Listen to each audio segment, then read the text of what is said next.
Hi, Brad. Can you hear me? I can hear you. Hi, President Obama. This is very exciting.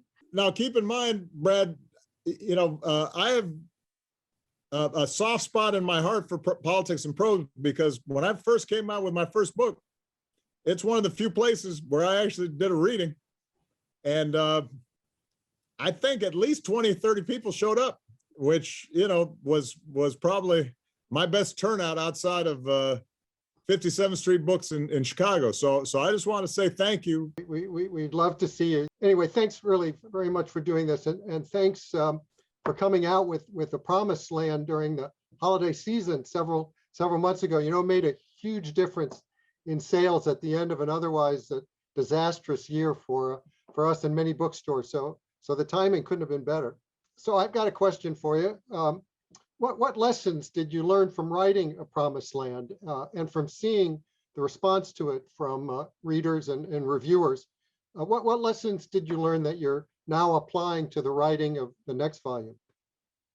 Look, when I sat down right after I'd gotten out of the presidency to start writing a Promised Land, it had been a while since I actually wrote a book, right? I mean, I'd written speeches, some of which I was very proud of. I had written a few essays during my presidency, but the sustained effort involved in writing a book, I was pretty rusty, and so some of what I learned was just the reminder that writing books is hard. I have a dear friend, Elizabeth Alexander, a great poet and writer who she's now head of the Mellon Foundation. But she I think says what a lot of writers say. She says when people ask her, "Do you enjoy writing?" She says, "I enjoy having written." But Well, and you the process, still do it the hard way, right? You do it long way, right? I do. What's with that? Well, as I say in the introduction to A Promised Land, I find when I write on a computer, because everything looks so tidy and neat, that I fool myself into thinking that what I'm writing is actually good.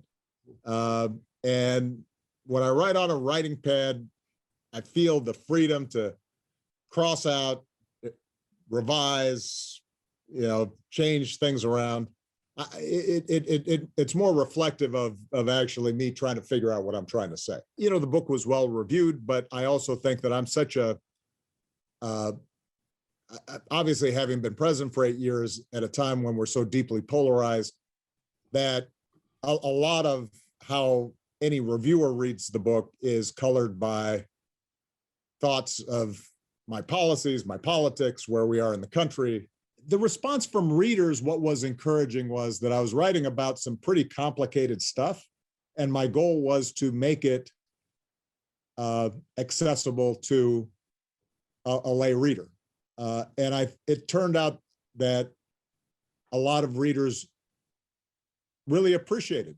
They'd come up and they'd say, not only did we enjoy, hearing what it was like to be, spend your first night in the White House as a family, but this is also the first time that I actually understood what the financial crisis back in 2008 was really about in a way that I could sort of digest. And I think that I want to preserve in writing the second volume. My goal has been to try to allow people to enter into the presidency and understand, here are the constraints, the judgments, the doubts, the fears that you're feeling in this process. Particularly for young people who have any aspirations to change the world, I want them to have a clear sense of that this is a human enterprise. It's not some mysterious, mythological, thing out there that has nothing to do with them and their own lives. And the people are in it, are including me, are folks with strengths and weaknesses and doubts and fears. So I think we were successful there. for me, it was important to get some details in there, even if from a narrative perspective, it would have been easier to leave it out, just to keep the story going.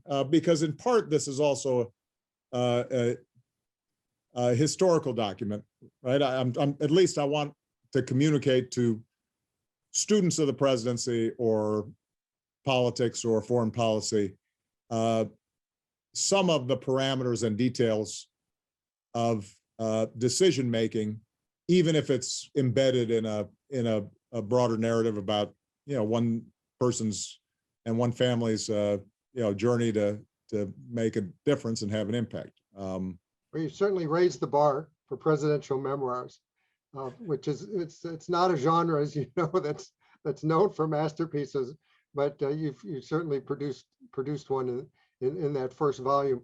And thank you so much for supporting independent bookstores, and thanks especially, in a broader sense, for not giving up on the myth of America, and for continuing to believe in the better angels in all of us, and for writing and living that belief.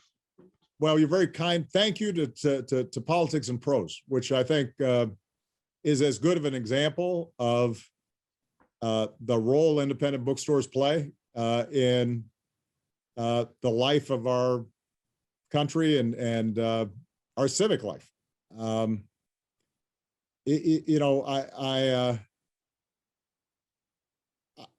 I am not somebody who gets out a lot these days, and I'll confess that there are times where if I want to read a book, sometimes I just, if I already know what I want, I'll buy something online because of its convenience. But there is nothing that I enjoyed more, or I think is more nourishing, than being able to just walk into a bookstore with run by people who love books and love reading, and browsing and talking about a book you'd never heard of, and taking it home and discovering an entire new perspective and new world. And for young authors, as I was back when I wrote my first book, to have a place where people will give you a shot and give you a hearing, and be able to interact with readers in that kind of immediacy.